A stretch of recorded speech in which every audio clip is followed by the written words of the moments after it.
Então, como identificar o temperamento? Como falei agora há pouco, a melhor maneira de identificar o temperamento é nos lembrarmos de como éramos na infância. Por exemplo, quando você era pequeno e chegava na escolinha ou em um grupo de amigos, como você agia? Com extroversão ou introversão? Você era a criança que se comunicava fácil, que não tinha vergonha, gostava de conversar, tinha facilidade em se misturar a tribos diferentes, se sentia bem no coletivo? E como eu me comportava em cada grupo? Eu era o tipo que gostava de me divertir, de contar piada, mais leve? Ou não, eu queria ser o líder do grupo, que direcionava as atividades, que era mais vaidoso, que tentava acelerar os outros? Ou eu era o tipo mais introvertido, pouco expansivo, quando chegava nos lugares, antes observava e só depois escolhia o grupo em que me misturar? E dentro do grupo, eu procurava ser harmonioso, que escuta os outros? Ou eu era o mais sensível, o mais concentrado ou então o mais fechado? E quando algo acontecia com você, você era mais flexível, não guardava mágoa? Mesmo que algo incomodasse, buscaria pela harmonia? Ou você era do tipo mais rígido, que sentia por mais tempo o estímulo? Observa que nessa historinha, nessa pequena entrevista, eu te dei 2 elementos básicos de identificação dos temperamentos, que é o tempo de reação a um estímulo, podendo ser chamado também de extroversão ou introversão, e a ressonância do estímulo em nós, que basicamente é a capacidade que temos de guardar ou não uma memória e isso continuar nos afetando. Para ser bem didático na identificação dos temperamentos, existe uma bússola que eu uso para ensinar os meus alunos e que eu vou compartilhar aqui com vocês. Essa bússola, ela é exatamente um guia inicial e que trata desses 2 elementos base e é uma excelente ferramenta de, no mínimo, eliminação de algum dos temperamentos. Vou colocar aqui na tela para vocês acompanharem. Observe que o gráfico tem na extremidade superior do eixo Y o clima quente, enquanto na extremidade inferior o clima é frio. Esse é o eixo onde nós analisamos o tempo de reação da pessoa ao estímulo, bem como sua extroversão ou introversão. Já no eixo X temos os climas seco e úmido. Aqui avaliamos a ressonância de um estímulo, ou seja, o quanto a pessoa fica remoendo determinado acontecimento. Então o temperamento se dá a partir da combinação entre 2 climas, com um aporte de cada eixo. Como podemos observar nos quadrantes. Colérico é a associação de quente com seco, sanguíneo é quente com úmido, melancólico é frio com seco e fleumático frio com úmido. Passando agora rapidamente sobre o que observamos no eixo Y. Aqui vemos especialmente como a pessoa interage inicialmente com o ambiente e com as pessoas sociais.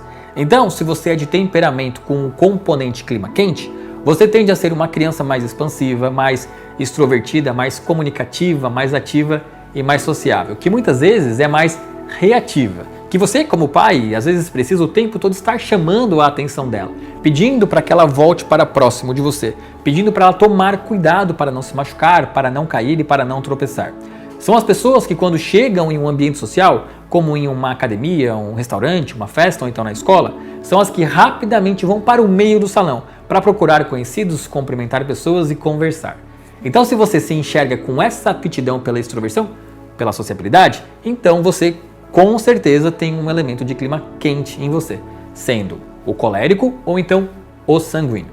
Agora, se você é o oposto disso, se você é o frio, os frios são concentrados, introspectivos, reservados, observadores de poucos amigos. Quando chegam em um ambiente social, chegam mais pelas beiradas, ficam próximos às paredes, evitam sempre estar no centro. Procuram logo aquele grupinho de amigos de sempre. Você, como pai, muitas vezes precisa ficar encorajando o seu filho a sair de perto de você. Se você se enxergou aqui, especialmente na infância e adolescência, então você é frio. Quem são os frios? Os fleumáticos e os melancólicos. Então, gente, só com essas informações já conseguimos no mínimo eliminar 2 temperamentos, pois facilmente verificamos se somos frios ou quentes, se somos extrovertidos ou introvertidos. Agora, o outro eixo de análise do gráfico é o eixo X. O que eu vou analisar aqui é a maneira com que eu sinto, com que eu recebo as coisas que me acontecem. Basicamente, como falei, é a capacidade dos estímulos de ressoar e gravar em nós. Então, em uma extremidade, vamos ter o clima seco e na outra extremidade, vamos ter o clima úmido. Quando falo em clima seco, tente se lembrar daquele chão duro, daquele chão compacto, resistente. Os temperamentos com essa característica são as pessoas que normalmente guardam rancor, guardam fortemente as lembranças, possuem uma boa memória, uma memória de elefante.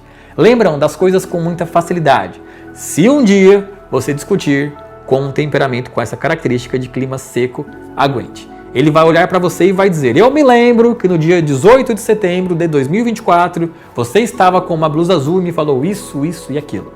Uma analogia interessante é o de fincar um espinho em uma terra resistente. Depois que o espinho entra, é difícil de sair, não é mesmo?